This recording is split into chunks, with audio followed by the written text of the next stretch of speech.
The call comes at 3:17 a.m. Chicago time.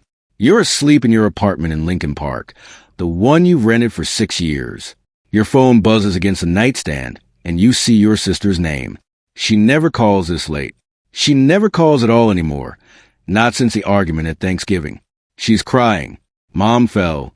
Mom fell down the stairs and hit her head, and there was so much blood. And Dad is at the hospital, but he can't handle this. And why aren't you here? Why are you never here? You book a flight while still on the phone. You're at O'Hare by 5 a.m. You land in Indianapolis by 7. Your mother lives for 3 more days. She never wakes up. You hold her hand while the machines beep, and you realize you haven't touched her in 18 months. You've been too busy. There was always a project, always a deadline, always a client who needed you more than your family did. You were a senior account manager at a consulting firm that paid you $187,000 a year to solve other people's problems, and you couldn't solve this. When your mother dies on a Tuesday afternoon, your father tells you he's glad you made it. He sounds like he means it. That makes it worse. You go back to Chicago. You sit in your apartment. You open your laptop and look at 43 unread emails from people who need you to make decisions about things that will never matter. You close the laptop. You don't open it again for 3 weeks. When HR calls to ask if you're coming back, you tell them no. You're resigning, effective immediately. Your manager calls to tell you you're making a mistake. You thank him for his concern. You also don't care.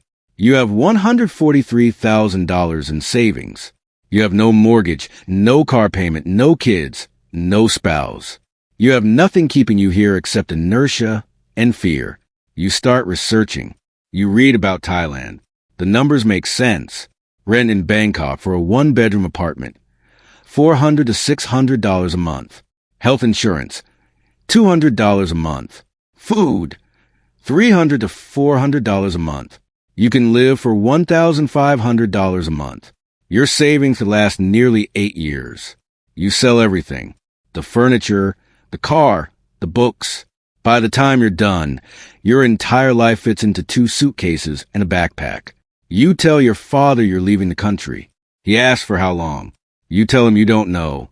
He says okay. He says to call sometimes. He doesn't try to stop you. The flight is 17 hours. You land in Bangkok at 11 p.m., and the heat hits you the moment you step off the jet bridge. It's wet, heavy, a physical presence that wraps around you. You find a taxi. You show the driver the address of your hotel. He pulls into traffic that operates on principles that have nothing to do with lanes or signals. You are in Thailand. You know no one. You speak nothing but English. You have money and time and nothing else. The first month is chaos disguised as freedom. You find an apartment in a neighborhood called On Nut, about 20 minutes from the tourist center by elevated train. The landlord wants 2 months deposit and 1 month's rent up front. You pay in cash. She hands you the keys. That's it. The rent is 12,000 baht a month, about $340. You establish routines because you need structure or you'll dissolve. You wake at 7 a.m. You walk to the 7-Eleven and buy coffee. You sit in a small park and watch people go to work. You go home when the heat becomes unbearable around 11. You emerge again at 4 p.m. You eat pad thai from a woman who charges 50 baht, about $1.40. It's the best pad thai you've ever had. You spend $5 to $7 a day on food, and every meal is better than anything you ate in Chicago at 10 times the price. The loneliness hits in the 3rd week. You're sitting on your balcony at sunset, and you realize you haven't had a real conversation in 19 days. You exchange pleasantries with vendors, mostly through gestures and Google Translate, but you haven't talked to anyone, not about your life, not about your mother. You wonder if this was a mistake. You start learning Thai. You hire a tutor named Ploy, a university student who charges 500 baht an hour. The language is brutal. There are 5 tones, and using the wrong one makes you say something completely different. You practice for hours. You sound like an idiot, but the vendors appreciate that you're trying. By the end of the 2nd month, you can count, order food, ask prices. It's nothing. It's everything. You discover the expat community in the 3rd month, and it almost destroys you. There are thousands of Americans in Bangkok. Digital nomads who will leave in 6 months. Retirees who came because their social security checks go further. Men running from debts, divorces, themselves. You fall in with a group of them. You go to expat nights at rooftop bars. You drink too much. You listen to men in their 50s complain about their ex-wives. You listen to men in their 30s talk about passive income and crypto. You go home drunk at 2 a.m. feeling worse than before you left Chicago. You pull back. You stop going to the expat bars. You're not here to recreate the life you left. The isolation returns, but this time it feels like a choice. You find a coffee shop where no one speaks English. The owner is an older woman named Malee who makes you order in Thai or point at the menu like a child.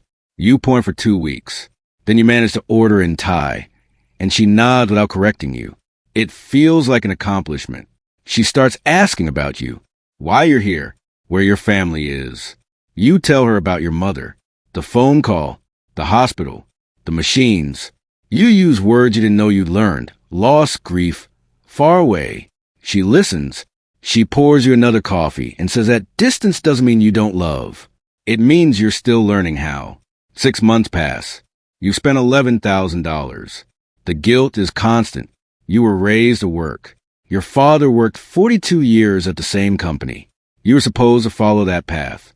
Instead, you're sitting in a coffee shop in Bangkok, learning a language you have no professional use for, spending money you didn't earn this year. You can't tell if this is growth or collapse. You start volunteering at a temple. The monks teach you to meditate. They teach you about impermanence, about attachment. The head monk asks why you came to Thailand. You tell him about your mother, about feeling like you were dying slowly while pretending to live. He says that running from something is also running towards something else. He says Thailand is not the answer to your questions. It's just a different place to ask them. A year passes. You've spent $19,000. Your Thai is good enough now to have real conversations. You can argue with taxi drivers. You can discuss politics with Khun Malee. Your father calls on the anniversary of your mother's death. His voice sounds different, older, softer. He tells you he's joined a grief support group. He tells you he misses you, but he's glad you're finding something. You hang up and cry for the first time since the funeral. The second year is when you start to build something. You meet a woman named Nan at a market. She's Thai, mid-30s, runs a small business selling handmade jewelry. She speaks English well. She spent years in Australia for university, but she appreciates that you speak Thai. You start dating. You meet her friends, who are initially suspicious but gradually accept you. The relationship forces you to confront things. Nan has family, roots, a life here. She asks what your plan is. Are you staying? Are you going to work? Are you going to contribute something? You don't have good answers. Nan suggests you talk to her uncle, who runs an import-export business moving Thai goods to American markets. You meet him at his office, a cluttered room above a warehouse. He's suspicious of foreigners who don't work. You explain what you did in America, supply chain consulting, logistics analysis. He asks if you could help him find American buyers. You say, maybe. He says maybe isn't good enough. You think about it for a month. You research the business. You create a proposal. You go back. He reads it. He offers a trial. 3 months, commission only. Find 3 American clients or walk away. You take it. The first client takes 6 weeks, a boutique retailer in Portland. You make $1,200 in commission. It's nothing compared to what you used to earn. It's also money you earn for work you found meaningful. By the end of 3 months, you exceeded the target. Faire permanent arrangement. Monter retenir plus commission. You negotiate in Thai. You shake hands. You have a job again. It's not the same as before. You work 30 hours a week instead of 60. You earn $3,000 a month instead of $15,000. But your expenses are $1,500, and you have time for the temple and Nan and her family who are slowly becoming yours. The third year brings complications. Nan's parents invite you to Chiang Mai. Her father wants to discuss American foreign policy. Her mother communicates through food. They're evaluating you, trying to determine if you're serious or just another tourist who will leave. You realize you don't know the answer yourself. Your visa situation is precarious. You've been doing border runs every few months. Nan's uncle talks about work permits, but nothing is simple. You spend $10,000 on an elite visa that buys 5 years of legal residence. It's a commitment. Nan seems pleased. Your father gets sick. A mild heart attack. A stent procedure. You fly back to Indiana for 2 weeks. The house looks smaller. Your father looks smaller too. You cook for him. You drive him to appointments. You sit with him in evenings watching television just to be present. He asks if you're happy. You tell him you don't know what that word means anymore, but you're not unhappy. You're engaged with life in a way you weren't before. He says your mother would be proud. You go back to Bangkok. You go back to your life. 5 years pass. You have about $95,000 in savings, a business that generates enough income to live on. You speak Thai fluently, Nan, and you talk about marriage, about futures that require planning. The doubt never fully leaves. You wonder if you've escaped something or just postponed it. You wonder what you would have become if you'd stayed in Chicago. But you sit on your balcony, watching the street market, and you think about the call at 3:17 a.m. You think about the 43 emails that stopped matching the moment something actually mattered. Khun Malee died last year. Her daughter runs a coffee shop now. The pad Thai vendor moved back to her village. Everything changes. Nothing stays. You know this now in a way you couldn't have learned in Chicago.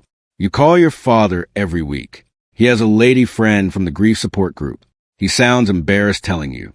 You tell him mom would want him to be happy. You watch the sun set over Bangkok. You think about tomorrow, the meeting with a client, dinner with Nan's sister, meditation at the temple. You're an American living alone in Thailand. Except you're not really alone anymore, and Thailand isn't foreign anymore, and American is just one of many things you are. The uncertainty remains. This is what you chose. This is what you're choosing every day. You go inside. You start making plans for tomorrow.